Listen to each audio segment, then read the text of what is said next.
अतः इसका किराया भी कम है।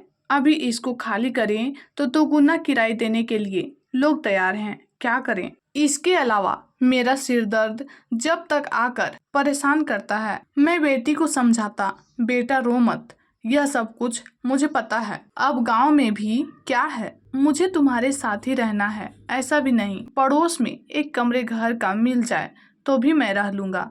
मैं अभी 21,000 पेंशन पाता हूँ, 6 से 7,000 भी किराया देकर रह लूंगा। अकेला तो हूँ, तुम्हारे पड़ोस में रहूं तो मुझे बहुत हिम्मत रहेगी। यह कहकर मैंने बेटी का चेहरा देखा। अरे जाओ पापा, अब सिंगल रूम कौन बनाता है, सब 2-3 कमरों का बनाते हैं। मिले तो भी किराया 10,000, यह सब हो नहीं सकता पापा, कहकर बेटी सहलाने लग जाती है। अगली बार जब मैं बेटी के घर गया तब एक दिन सुबह सैर के लिए निकला।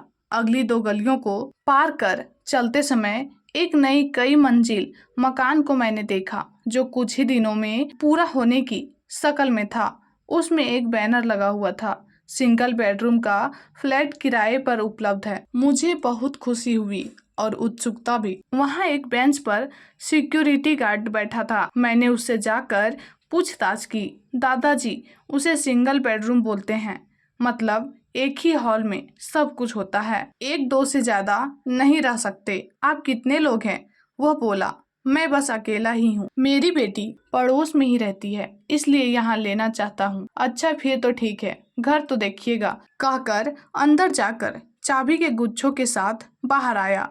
दूसरे माले में 4 फ्लैट थे। इन चारों के एक ही मालिक हैं। 3 फ्लैटों के पहले ही एडवांस दे चुके हैं। उसने दरवाजा को खोला। लगभग 250 फुट चौड़ा और लंबा एक हॉल था। उसमें एक तरफ खाना बनाने के लिए प्लेटफॉर्म, आधी दीवार खींची थी, दूसरी तरफ छोटा सा बाथरूम, बड़ा अच्छा व कंफर्ट था। किराया कितना है? मैंने पूछा। मुझे तो कहना नहीं चाहिए, फिर भी 7,000 होगा, क्योंकि इसी रेट में दूसरे फ्लैट भी दिए हैं। एडवांस 50,000 है, रख रखाव के लिए 500-600 से ज्यादा नहीं होगा, मतलब सब कुछ मिलाकर 7 से 8,000 के अंदर हो जाएगा दादाजी। वह बोला, ठीक है भैया, इसे मुझे दिला दो। मालिक से कब बात करें? अभी बात कर लो, एक फोन लगाकर बुलाता हूँ, आप बैठिए। वह बोला। वहाँ एक प्लास्टिक की कुर्सी थी। मैं उस पर बैठकर इंतजार करने लगा। सिक्योरिटी गार्ड ने बताया, वे खाना खा रही है, 10 से 15 मिनट में पहुँच जाएगी। अब तक आप यह अखबार पढ़िए, मालिक से बात कर किराया थोड़ा कम करने, फिर एक ऑटो पकड़कर घर जाकर लड़की को भी लाकर दिखाकर तय कर लेंगे। बेटी इस मकान को देखकर आश्चर्य करेंगी। एडवांस के बारे में कोई बड़ी समस्या नहीं है। मैं पास के एक बैंक में हर महीने जो पैसे जमा करता हूँ उसमें 30,000 के करीब तो होंगे ही। बाकी रुपयों के लिए पेंशन वाले बैंक से उधार ले लूँगा। फिर एक दिन शिफ्ट हो जाऊँगा। यहाँ आने के बाद एक आदमी का खाना और चाय का क्या खर्चा होगा? आप खाना बनाओगे क्या पापा? ऐसा डांट कर बेटी प्यार से खाना तो भिजवा ही देगी, खाना बनाने का भी बच जाएगा।